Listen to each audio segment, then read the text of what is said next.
오늘은 요한복음 4장 말씀을 가지고 영원히 목마르지 아니하리니 이런 제목으로 묵상 나눔하도록 하겠습니다. 먼저 사마리아를 통과하여야 하겠는지라 라고 했습니다. 오늘 본문 요약을 먼저 해봅니다. 예수께서 사마리아로 가시겠다고 말씀하셨어요. 예수께서 제자를 삼고 세례를 베푸시는 것이 요한보다 많다는 말을 바리새인들이 들은 줄을 주께서 아시고 예수님은 유대 종교 지도자들과의 충돌을 피하시기 위해서 유대를 떠나서 다시 갈릴리로 가기로 하셨습니다. 그런데 예수님은 사마리아를 통과하시겠다고 말씀하셨어요. 5절 예수께서 사마리아 여인에게 물을 달라고 말씀하셨습니다. 예수께서 사마리아 수가 동네의 야곱의 우물가에 도착하셨을 때는 가장 뜨거운 정오, 즉 육시 무렵이었습니다. 예수님께서 피곤하셔서 우물가에 앉으셨는데 물을 기르러 나온 한 사마리아 여인을 보고 물을 좀 달라고 요청하셨습니다. 당시 제자들은 먹을 것을 사러 동네에 들어가서 자리에 없었어요. 이 여인은 예수께 당신은 유대인으로서 어찌하여 사마리아 여자인 나에게 물을 달라 하나이까? 라고 물어요. 그녀가 이렇게 물은 이유는 유대인이 사마리아인과 상종하지 않았기 때문입니다. 두 번째 본문 해석을 해봅니다. 예수님께서 사마리아 여인을 찾아가신 것은 매우 놀랍고 감사한 일이었습니다. 두 가지 이유가 있었는데요. 첫 번째 사마리아입니다. 유대에서 갈릴리로 가는 길 중에 대표적인 것은 해변으로 가는 길과 요단강 동편에 있는 베레아를 통과하는 길, 그리고 사마리아 중심부를 가로질러 가는 길이 있었습니다. 그중 사마리아를 통과하는 길은 가장 짧은 시간에 갈 수 있는 지름길이었어요. 그러나 사람들은 사마리아로 가지 않고 요단강을 건너서 베레아로 돌아가곤 했습니다. 사마리아를 거쳐서 갈릴리로 가면 3일이 걸리지만 베레아로 돌아가면 6일이 걸렸습니다. 그런데 왜 사람들은 이렇게 먼 길을 돌아갔을까요? 이유가 있어요. 사마리아에 대한 유대인의 나쁜 인식 때문이었습니다. 첫째로 사마리아인들은 유대인들과 이방인들 사이에 태어난 혼혈인들이었습니다. BC 720년 아수르 왕이 북이스라엘을 점령하고 이스라엘의 10족속을 사로잡아 메대 제국 전역으로 이동시켜 그들을 그곳에 흩어놓았습니다. 그리고 그는 아수르에서 사람들을 모아서 사마리아로 이주시킵니다. 그 결과 아수르인들과 북이스라엘 백성들과의 통혼이 일어나게 됐고 세월이 길어지면서 사마리아인들은 혼혈이 되고 말았습니다. 이것은 순수 혈통을 중시하던 엄격한 유대인들로부터 분노를 사게 됩니다. 두 번째, 사마리아인들은 혼혈인들이었을 뿐만 아니라 종교적으로도 혼합된 족속이었습니다. 아수르로부터 이주한 이방인들은 그들 각자의 신을 가지고 왔고 우상을 섬기게 됐습니다. 하나님과 우상을 겸하여 섬기던 사마리아인들은 유대인들로부터 멸시와 천대를 받았습니다. 에스라가 바벨론의 포로로 있던 유대인들을 이끌고 돌아와 성전을 재건할 때 사마리아인들은 자칭하여 그들을 돕고자 하였으나 유대 사람들은 사마리아인들이 이민족과의 통혼과 우상숭배로 순수성을 상실했고 오직 한 분이신 하나님을 경배할 권리를 상실했다고 주장하면서 그들의 도움을 거절했습니다. 이에 반발한 사마리아인들은 유대인들의 예루살렘 성전에 맞서서 그리심산 위에 그들의 성전을 건축했고 모세 오경만을 성경으로 받아들였으며 그들의 성전 예배를 위해서 역사를 왜곡했습니다. 때문에 사마리아인들을 경멸하던 유대인들은 시간과 경비의 손해를 무릅쓰고 사마리아로 가지 않고 베레아로 돌아갔던 것입니다. 이처럼 긴 역사를 지니고 이어온 유대인들과 사마리아인들 간의 반목은 1세기 초까지 계속되었으며 예수 당시에도 마찬가지였어요. 그럼에도 예수님은 사마리아로 들어가십니다. 이유가 무엇인가요? 사마리아의 한 여인을 만나시기 위함이었습니다. 두 번째, 사마리아 여인에 대해서 생각해 봅니다.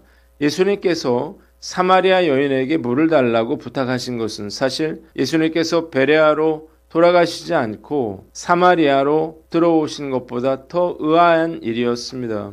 첫째로 유대 남자가 사마리아 여인에게 말을 건다고 하는 것이 비상식적인 일이었기 때문이에요. 당시 혈통적, 종교적, 혼합 지역이었던 사마리아 자체가 부정한 지역이었을 뿐만 아니라 정통 유대인들은 이러한 부정한 자와의 접촉이 자신을 부정하게 만든다는 생각을 가지고 있었어요. 그래서 사마리아인들과 대화하는 것을 피했습니다. 게다가 사마리아 여인들은 남자들보다 더 부정한 자들이며 또한 다른 사람들까지도 부정하게 만드는 자들로 간주가 됐습니다. 둘째로 이 사마리아 여인은 실제로 부정한 여인이었기 때문이에요. 그녀는 5명의 남편이 있었고 지금 있는 자도 남편이 아니었습니다. 셋째로 그녀는 동네 사람들로부터 손가락질을 받는 사람이었기 때문입니다. 예수님께서 우물가에 도착한 시간은 유대인의 계산법으로 6시였습니다. 6시는 낮 12시를 말하는데요. 팔레스타인의 땅은 낮이 매우 덥기 때문에 대부분의 여인들은 저녁에 물을 길러옵니다. 그러나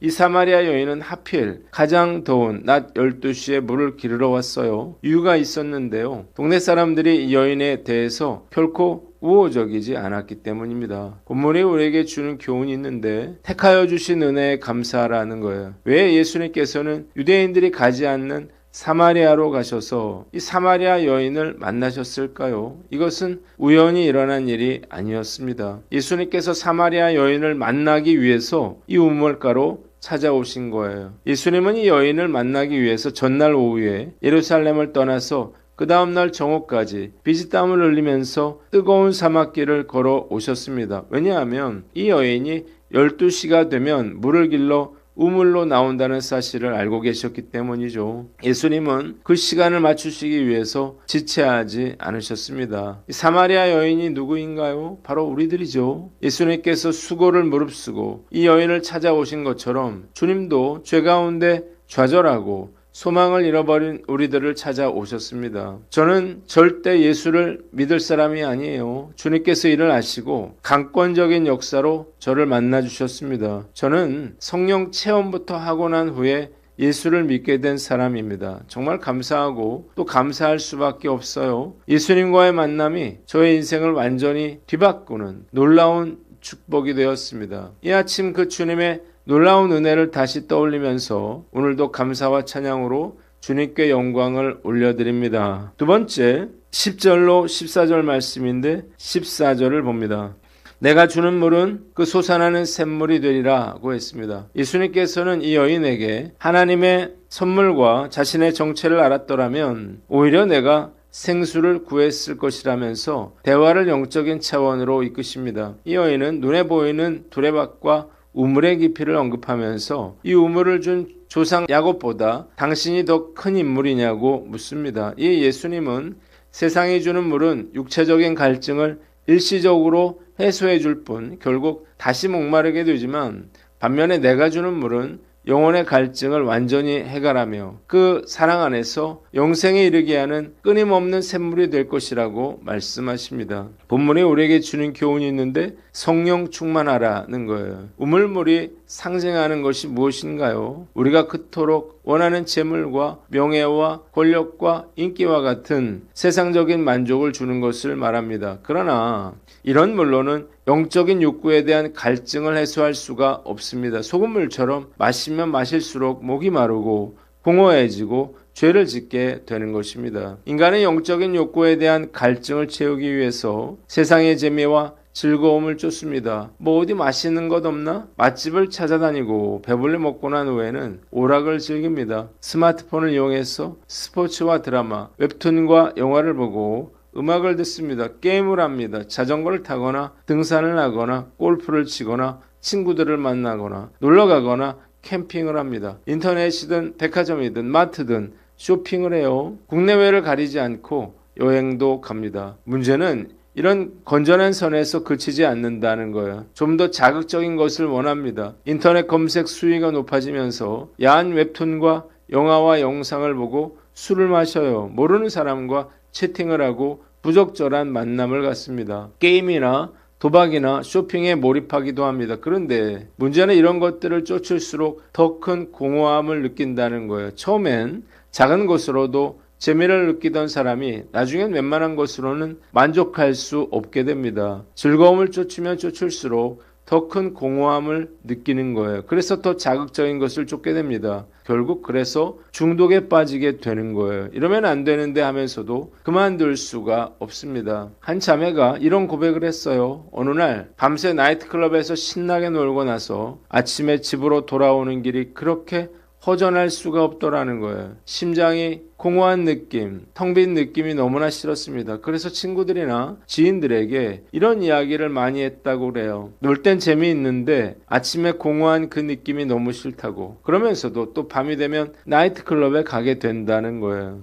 이혼율이 40%에 육박하고 있는데 많은 경우 불륜이 가정 파탄의 원인이 됩니다. 왜 사람들이 가정을 파탄내면서까지 불륜에 빠질까요? 삶이 공허하기 때문이에요. 처음엔 단순한 친절이나 관심으로 시작을 했다가 어느 순간 선을 넘는 경우가 많습니다. 아직 건전한 관계라 하더라도 배우자에게 감추는 정도가 되면 이미 선을 넘은 거죠. 나는 언제든지 그만둘 수 있다는 근거 없는 자신감을 버려야만 합니다. 이성관계 역시 중독성이 있어서 어느 선을 넘어가면 자기 통제력을 잃게 되기 때문이에요. 부적절하다고 생각되면 바로 지금 끊어버려야 합니다. 성적 욕망 역시 영적인 공허함에서 오는 것입니다. 문제는 세상적인 것을 다 얻는다 하더라도 절대 허무함은 채워지지 않을 것이라는 거예요. 마치 소금물을 마시면 더욱 목마른 것처럼 계속해서 갈증을 느끼게 될 뿐입니다. 더 많이 가질수록 더 높이 오를수록 허무함은 커집니다. 공허함이 크면 클수록 더 큰 자극을 쫓게 되고 결국 죄의 유혹에 빠져서 고통받고 망하게 되는 거예요. 예수님은 이 우물물을 마시는 자마다 다시 목마르려니와 내가 주는 물을 마시는 자는 영원히 목마르지 아니하리라고 말씀하셨습니다. 주님이 주시는 물은 무엇을 상징하는가요? 생수의 강인 성령님을 의미하는 것입니다. 주님께서 주시는 생수를 마시는 자는 영원히 목마르지 않고 그 속에서 영생하는 샘물이 되어 우리의 영혼을 만족시켜 주시는 거예요. 매 순간 성령 충만을 위해서 기도해야 합니다. 성령으로 충만하면 죄의 욕구가 사라집니다. 영혼이 만족하기 때문이에요. 세상 것에 대한 흥미도 사라집니다. 당연히 죄를 멀리하게 되죠. 진수성찬을 차려 먹은 사람은 군것질을 할 필요가 없는 것과 같습니다. 그러나 주님의 생명수인 성령으로 채워지지 못하면 세상의 것에 몸과 마음을 빼앗기고 죄에 빠져드는 것은 시간 문제가 되는 것입니다. 성령 충만이 무엇인가요? 성령에 사로잡혀 지배받는 상태를 말합니다. 성령께서 매 시간 우리의 모든 생각과 행위를 주장하는 것입니다. 성령으로 충만하면요, 육신의 소욕과의 싸움에서 승리할 수 있는 힘을 얻게 됩니다. 성령 충만을 유지할 수 있도록 오늘도 예수님을 생각하고 예수님의 이름을 부르며 예수님과 동행하는 저와 여러분들 되시기를 주님의 이름으로 축원합니다. 기도하겠습니다. 하나님 아버지, 택하여 주신 은혜에 감사하며 늘 성령 충만케 하여 주시옵소서.